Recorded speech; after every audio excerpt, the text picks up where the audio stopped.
Hello, and welcome to this episode of Dare to Disrupt. This is a podcast where we dive deep into the journeys of visionary founders, CEOs, and industry leaders. We explore the pivotal moments that led to their professional or personal disruption, those aha moments that fueled their passion, and how they are revolutionizing industries today. This show is not just about innovation, it's about the human stories behind those daring enough to defy expectations. Join us as we uncover what it really takes to be a disruptor. Today, I have the wonderful privilege of hanging out with an amazing human that I've worked with before alongside, and I've been an absolute pleasure just watching her personal and professional journey as she looks to disrupt leadership. And this is Dr. Karin Moore, and she's an expert on women and girls in STEM. Based on her 30 years in working in public and private sector as an engineer and businesswoman. Now she's a scholar and fellow, and it's her mission to try to bring more women to STEM and make them stay in STEM. So welcome to the show. So happy to have you here. Welcome. Thank you so much, Andrew. It is great to be collaborating with you. We had a wonderful shared experience of working together, and it just goes to show you if you keep your network warm, stay connected with awesome people, 6 years later, you could still find ways to work together. So it's a pleasure to be here. Thank you for having me. Absolutely. Yeah, it really is. The importance of networking for me has just been through the ups and downs. Hmm. You forget about you can go to your network, and that's been something that's been super helpful with, the disruption in my life and just going through the different milestones. At the end of the day, your network is always there, and the true network shines through. Yeah. So once again, I mean, we just kind of I don't even remember how we randomly linked up again. Like I know a few months ago we were trying to talk, and then we reconnected again on LinkedIn, and then it was just like, hey, let's just talk right now. And we jumped on a call, and then Yeah. the next thing you know, we're here doing a podcast. So Just like the old really, days, let's go for a yeah, walk instead, but we're exactly. digitally going for a walk. So, yeah, Hey, it's awesome to be here. I love that you share my passion for great leadership. I think it's an important conversation because as the next generation comes up into the workforce, it's really critical that we, as leaders, current and past, help guide them to what to expect and how to behave and what expectations they should have of cultures and yeah. companies and organizations that they start belonging in. hmm Yeah, and with I would say the rate at which information is exchanged and how quickly we can make impressions, especially on the younger generation, I feel there's even more onerous than there ever has been before. Yeah. So to me, it's really a call of arms of like we really need to check ourselves because we're moving so much faster with technology. It's making it that much more important that we ethically use it and we understand how to adapt not just like our leadership styles, but really our overall social constructs and how do we apply things like AI to learning and what kind of implications that does that have. And at the end of the day, it all starts with leadership and the decisions and how you empower decisions, how you inform decisions, and when to apply transparency and Yep. how to do that. So yeah, I'm excited to just dive into it with it. But Let's do first, it. I'd love to first hear you and your kind of personal aha moment of what was that? How did you get there? And how did it change your perspective or approach on life? I think that's such an existential question. For me, it began from a belief that I can do anything that was instilled in me by my family of origin. So I really felt unstoppable, and I didn't feel like I needed permission or was, bound by barriers. And I did very well in my career. I'm very blessed. Uh, until I reached a point in senior leadership where it just felt hard. And my aha moment came during COVID, like many people. We had this moment in time where we could pause and reflect on the lives we were living. And I realized that chase, the hustle, the always grasping for the next promotion, the next pay raise, leaving me depleted physically and mentally. And after 30 years, it was unsustainable. I have been working since I was 18, like many people. I'm not a hero here, but after a certain point, if you don't do it with some reflection, every day looks the same and you're just putting in a lot of energy. And for me, my physical signs were everything in my body was telling me if you keep doing this, you are going to be in a world of hurt physically. Like the ancestors who are the photos behind me were looking at me going, "What are you doing? You're on calls from 7 a.m. to 11 at night. To what end?" And so my aha moment was watching Zoom after Zoom of really the essence of myself leaving my body for chasing the next promotion, the next. And I loved my team and I loved the work I was doing. So it was really hard to have that conversation with myself because when you're on the treadmill, it's really hard to say how fast you're going. But I decided to give myself that grace and say, maybe it's not enough to just do the same thing year over year over year. As you now know you're not happy. And that was really the moment for me. Sometime in March of 2021, I said, this is just not fun anymore. Yeah. So it Yeah. was gradual, but then immediate. So it's like a build up and then a cliff. Yeah, it's just not worth the squeeze after a while, right? It's Mm-mm. the Zoom fatigue, as it's become to known, is Yeah. so real. It really is, and just the busyness that we get caught up. And that's to me is something that it just you don't like you said you're on the treadmill. You don't even know until you Yeah. kind of lose your balance and fall off. You could crash, right? I Yeah. mean, there's only so much you can give.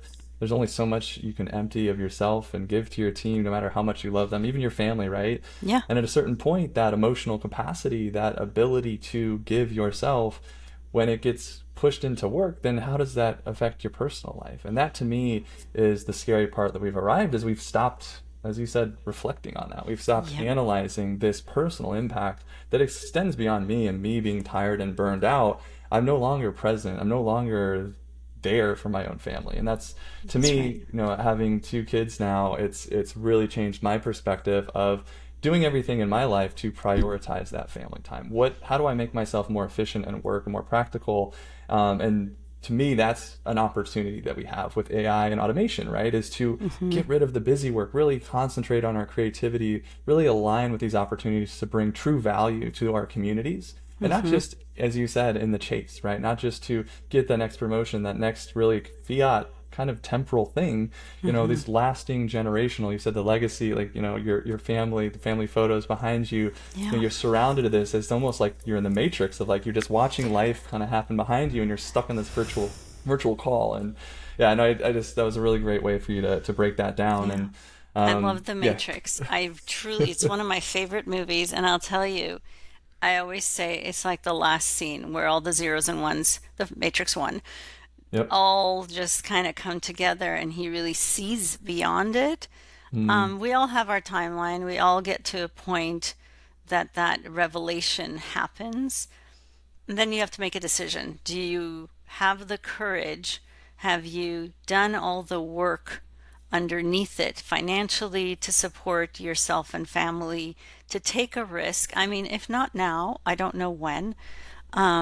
For me, I yeah. think I set a good example for my children for pausing a very lucrative, decent career, honorable work, but just pausing and saying, I need to go study leadership. I need to understand, is what I'm seeing normal in the high tech, especially, or did I just, witness this this line at the senior director level and above? Why am I seeing so many bad leaders? And I needed to pause, and I always fall back on education, so I needed to go back in and really pour through thousands of articles and books to be able to understand why it's so difficult for women in STEM, and it's systemic. I didn't have a full appreciation of the things that are systemic around us that are out of my control. I could work as hard as I want. There's some things that are just barriers that began long ago in kindergarten. Is my PhD actually begins with a girl in kindergarten and works its way up to senior leadership.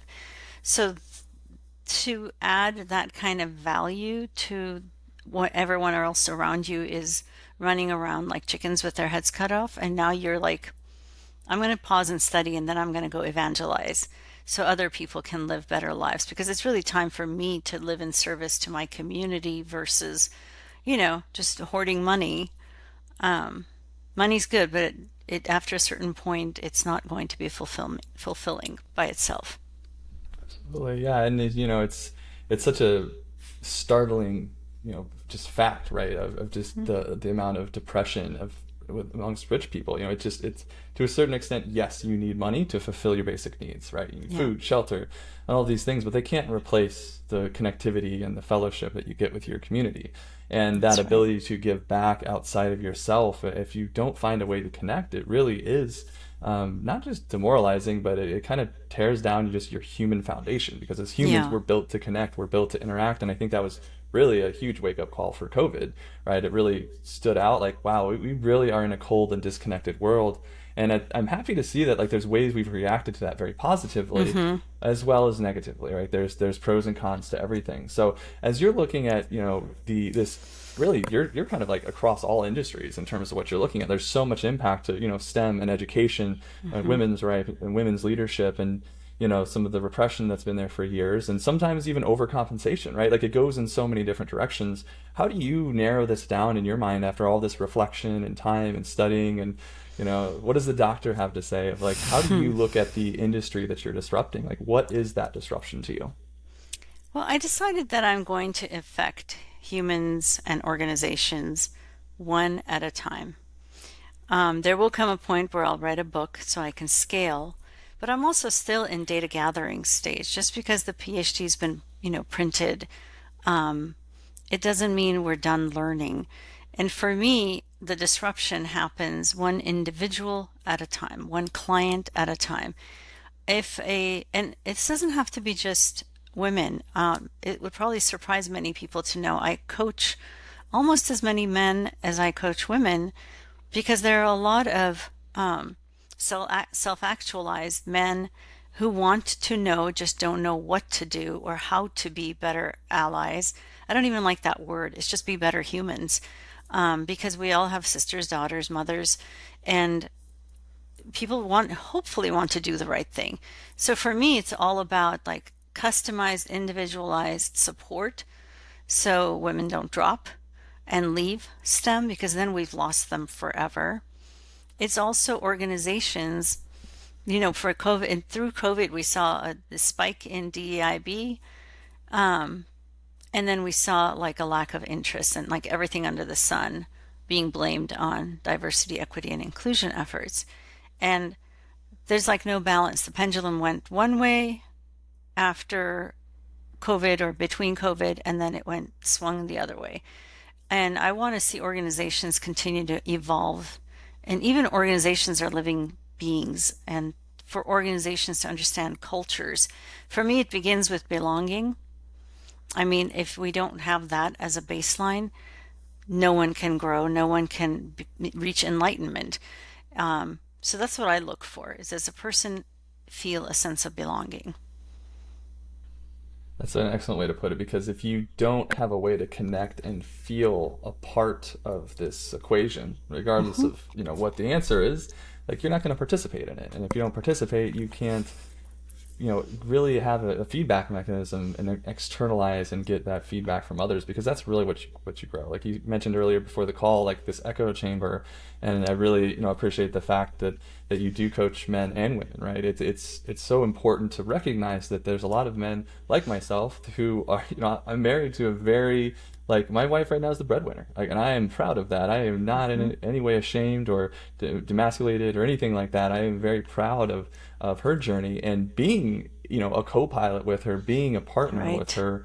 It's really taught me so much of just how much harder she needs to work to get a point across, right? Yeah. And when she does or doesn't do it a certain way, then there's the other stereotypes we have to combat. And that's Hmm. not just with women, right? Like that happens everywhere. And if we're more aware of it happening, then we can at least do something. But one of the things that really Exactly. stood out to what you were saying is like your, self-awareness journey, your time of reflection, actually pausing and looking internally and saying, what do I need to know? How do I need to grow? How do I even Hmm. find fulfillment? Because if you can't even figure out a direction to start doing that, then it's going to be really aimless. And then how can you really have positive impact on other people's, or at least really meaningful, deep connections, if you're still struggling of like, well, what brings me joy and happiness? And a lot of times you find that through other people, right? And helping other people, and Absolutely. that validates some of these things of, wow, I can actually externalize value and provide value to others and elevate others. And to me, that's what for me, that's what shines through, right? Just as a comparison, like I am good about seeing the potential in others,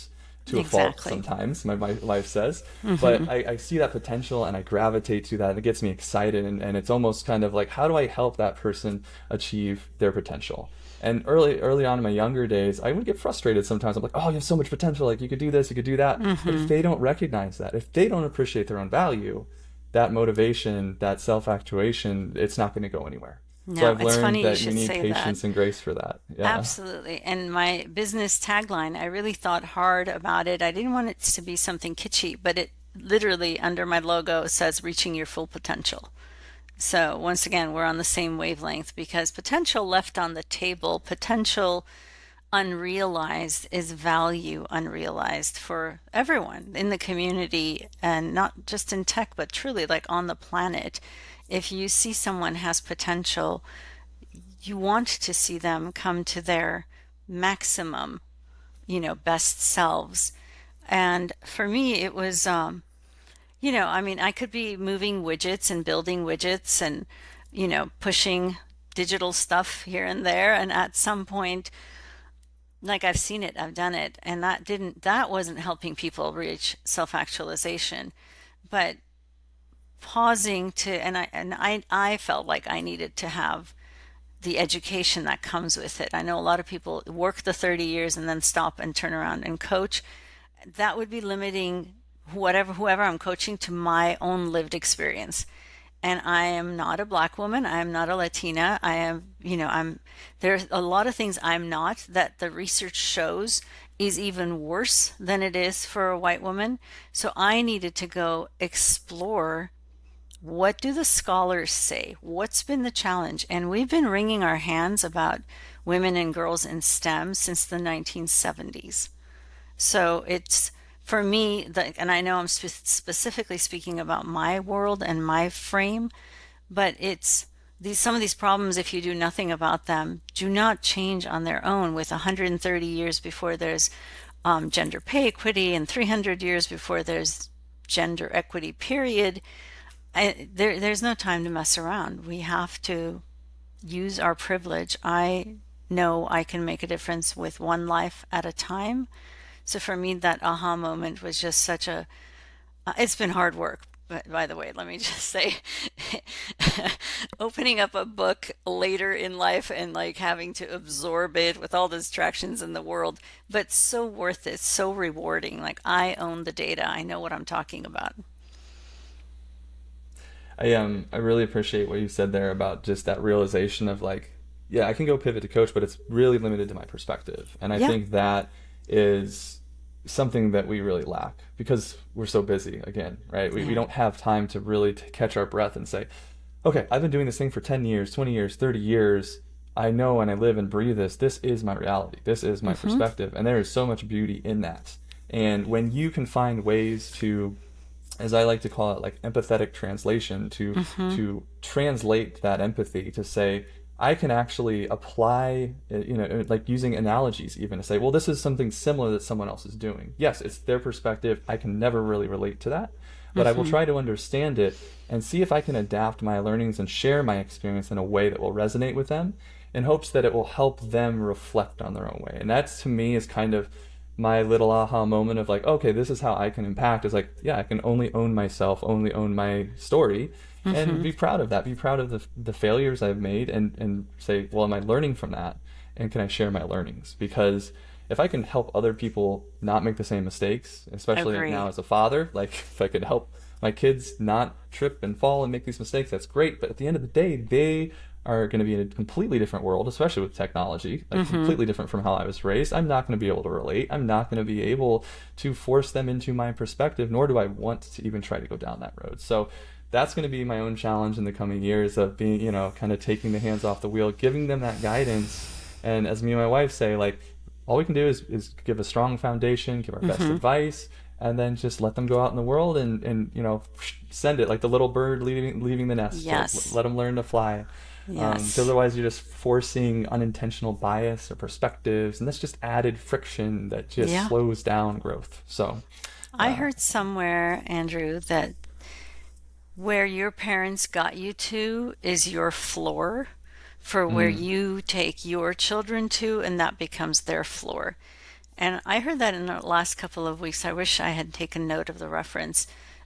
That really resonates with me because as an immigrant, and my parents came to the US for my dad's job, but it was, it was hard. It was not by design to stay here forever. We're blessed that we could.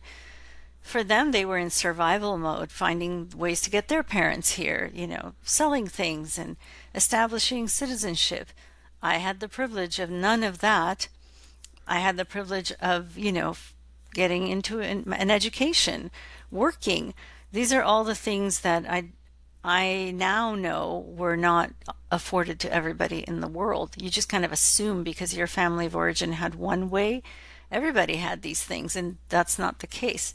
That's why I'm such a strong proponent of education because hanging out in technology for the last 30 years as I have, I've been kind of hanging out with people that talk like me, look like me, act like me.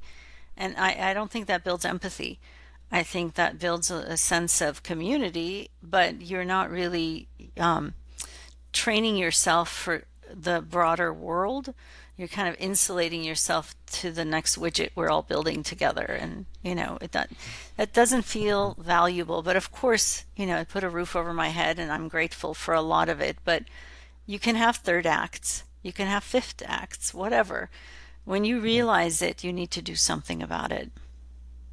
Yeah, yeah, it's never too late. I mean, that's the one thing that I think trips people up a lot. And I know even in my own journey, I was just like, oh well, the conclusion I always come back to, it's like it's never too late to start again. It's never too late to pivot something into something positive. Like it's never too late to Absolutely. choose to make something better.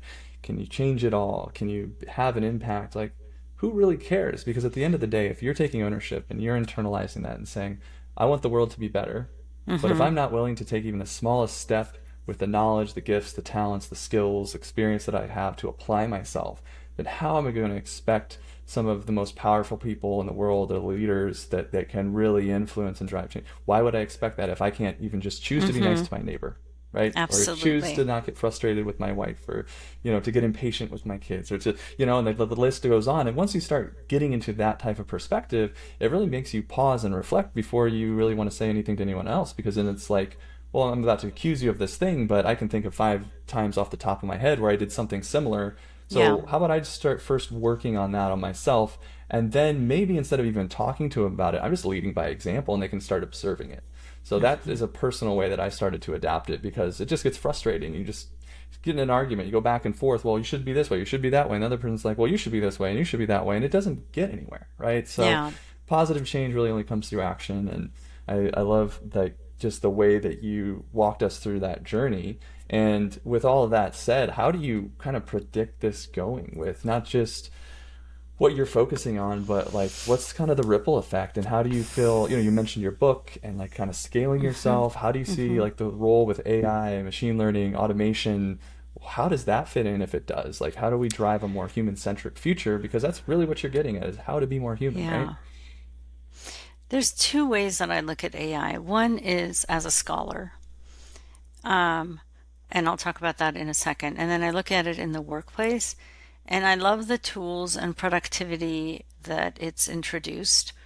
I used it in certain contexts of my PhD, like transcription, otter AI that I was mentioning earlier. But I also think there's room still for improvement. I mean, we're at the infancy of AI. I worry that it's leaving women and people whose voices aren't as loud behind. There's a great book called Unmasking AI by Dr. Joy, and it's fantastic. She's an MIT scholar and practitioner, and she talks about how, as she was doing her thesis, she was realizing how much the data has bias from skin tone to what you feed. If you have bias in society and you feed it into your AI models, you're going to get bias out on the other side. And so it has the risk of leaving behind a lot of the voices that aren't reflected in the data. So from a workplace perspective, I'm concerned about what's being fed. I'm also concerned about accuracy of what we get back. There's a lot of misinformation that's in the data that's coming back. And we bought our children encyclopedias when the internet still did exist, and everybody thought we were crazy and that somebody had sold us a bill of goods. But the first time I saw a report from one of my children that was literally gibberish, I was like, okay, where did you get that from? The internet. We're getting an encyclopedia set. So that I'm concerned about, and we're not close to truth on AI enough. But the tools and, the productivity stuff, Copilot, great. Knock yourselves out. Over here on the scholarly side, and as a professor now, I'm wanting to make sure learning still takes place and people aren't using AI to build their reports, build their PhD thesis. I personally chose to deliberately not use any AI because, a year after you've written your thesis and you're reading it, you don't know where that source may have come out of are these your words or was this AI? I don't ever want to stand and be accused of plagiarism. And what this spring, the plagiarism, Harvard, all the stories that were going on, I'm like, you know what? I don't want to do anything with it. So from a teacher's perspective, how are we teaching our young or even our my age people what they need to learn, or are we just making them go through an exercise of regurgitating what AI spits out? So I think those things need to be solved. There's a lot of people making noise about it, and I kind of want to sit it out and watch it instead of like get in there because I'm not as informed as other people who are in the conversation, and B, I think there's a lot of dust to be settled. And as usual, the bigger companies are, still in that moment where they're jockeying ownership and who's going to get this piece of it and who's going to get that piece of it. So I'm watching with curiosity, and I'm hoping that it lands in a place where there are still viable jobs. I'm concerned about all the people that we pushed into computer science, myself being one of them that was like encouraging, go get computer science, you'll never be hungry for a day. I'm concerned about all the tech layoffs and that what it does to the economy. These are some of the highest paying jobs. It means those highest paying jobs, people who are jobless right now aren't spending. So it's kind of, they're all so interrelated when these are not simple answers. You literally need a think tank to analyze all these corners. Yeah, there's no solving it overnight. I mean, we didn't get here overnight, right? But we are moving forward and really like our evolution, like socially, technology, like everything's just by an order of magnitude. Yet we've done nothing to speed up our education, Yep. and we've done nothing to speed up like just the analysis of like our post-mortem of like, cool, like we've launched this product, is it bringing good into the world, right? I mean, if we think of like the early days of the Industrial Revolution, there's all of the toxins that spiked, right? The dyes in the river, the coals getting burned, the lung issues, just the absolute annihilation of the public health. And it took years and years and years for environmentally to recover to some point of stability, which we still haven't fully, so to acknowledge that. And really just that cycle of this old antiquated profit-based system that does not allow for reflection because of the spirit of competition and the free Yep. market and all of these moving pieces of capitalism, which theoretically is a very sound system. But you touched on something really important about the high income, the high talent, like the top 1% even now is getting laid off. You think of the Yep. top talent at these mega tech companies, and we have now, with COVID really being that milestone of, yes, mentioned earlier, there's a lot of good things that came from it. There's a lot of bad things. It basically gave this okay of, well, we're now supercharging tech industries because people are stuck at home using tech. Profits started to soar. And now all of a sudden we got a green light to say we can now do layoffs even though we're profitable. We want to be more profitable. And that is a line that seriously has me concerned and has Yep. now opened up a brief window, as you very well called out, that we now have these layoffs that are happening, and those severance packages are going to lay off. There's not enough jobs for those people to fill. Yep. The corporations, the companies, the business that had that was able to use that talent, right, to tap into that talent, is now going stagnant. So those people are still hungry to work. I mean, I was laid off. My co-founder was laid off. Our entire core team was laid off. And now we're creating something special. It's something with a smaller team. It's more agile. We're able to capitalize with AI in the right framework to truly be disruptive on a more community-based initiative, right? It's more mission-based. It's not just for profit. And I think that's right. the big shift that needs to happen, but it's such a massive paradigm shift because we're so conditioned to think this way where we don't have time to breathe. We need to be profitable. Like our business will die and we'll be unemployed and we'll starve and we won't be able to pay our bills. I'm like, okay, we've gotten so far extreme into that now that the machine now, and mentioned the Matrix, and the framework and how we teach things, we're teaching AI, we're teaching our own sons and daughters that this is okay. It's okay to dehumanize ourselves for money. Yet we prove that money does not, in and of itself, bring sustainable happiness.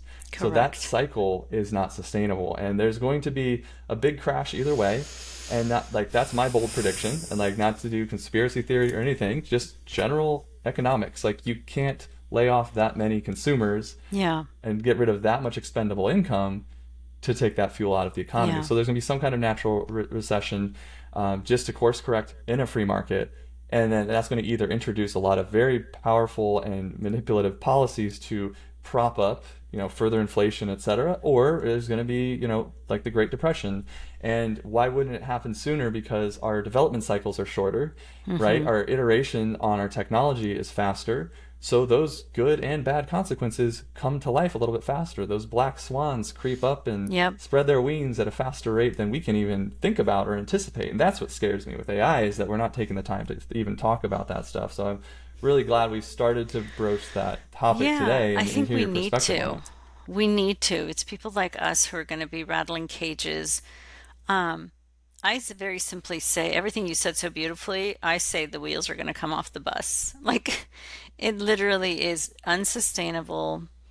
You have college educated young people coming out and the job hunt is taking 9 months, 10 months, sometimes longer. They're finding themselves having to compromise from if you could be an engineer, you're finding yourself being a technician. And nothing wrong with being a technician, but 4 years ago, that same degree would have bought you a whole different type of job. Meanwhile, real estate prices are not really changing. It's still virtually impossible to live right out of college on your own. It's unsustainable. And I love the new generation that's coming out, the alphas and Gen Z, because they don't want to do any part of what they saw their parents do. They don't want the misery, the drudgery, the unhappy, and it's leaving a lot of, holes because companies expect the next generation to, do the same thing. Come on in, get on the treadmill, let's go. And the young people are like, no, thank you. I'll be fine if I rent. I'm not going to live like you. I want to go on my hikes. I want to go on my vacations. I want to leave my laptop at home. And I could not be more proud. I hope that becomes the trend in work. Absolutely. I preach. I'm Yeah, very adamant on how do we use AI to get to a 20-hour work week? there you Why go. can't that be a scenario, right? Why can't we lead with that? Why is it, well, you know what, in 40 hours, now we can do 80 hours of work, or wow, which means in 60 hours, you can do 100 hours of work, right? And it's just, there's no fulfillment in that. That's The right. actual framework itself is to always optimize, always maximize, and always marginalize. It's literally the equation. So that equation no longer applies, definitely doesn't apply to the future generation, not going to apply to my sons. And it's time that we all be really honest and admit that and start having constructive conversations and try to collaborate on a better solution and introduce and start testing and experimenting different frameworks. I'm not saying I have it all figured out and we can go, let's move off the monetary system and live in communes. It just doesn't work point blank. There's way too much microeconomics that we have to consider. But that's the beauty of getting into a more community-based and connecting more intimately, like you said, bringing it all home. It all starts with that human connection, that one-to-one. I can change this one person's life. Yep. And if we start looking at every opportunity, every interaction in our life as hey, what can I do to help this other person? And we start collectively thinking about that, I totally have hope for humanity. And I feel like we are getting that wake-up call, and a lot of people are thinking like us, and it's not, I don't think we're an exception anymore. And Agree. the more people get kicked out of this system, the more people get laid off. Yeah. I mean, you don't have a choice but to work for free. right? So Yeah. what are we going to do in that new system? I'm really excited to see what we come up with. We're very resilient. We're very creative as humans. Yeah. So I have a lot of hope for us. And I think technology will help us get there if we truly collaborate with it. And if we're honest with ourselves and take the time, reflect, unplug, really figure out what makes us happy. What are we passionate about? And how do we bring that to other people? So It's yeah, brilliant. good stuff. Any closing thoughts or anything you want to add?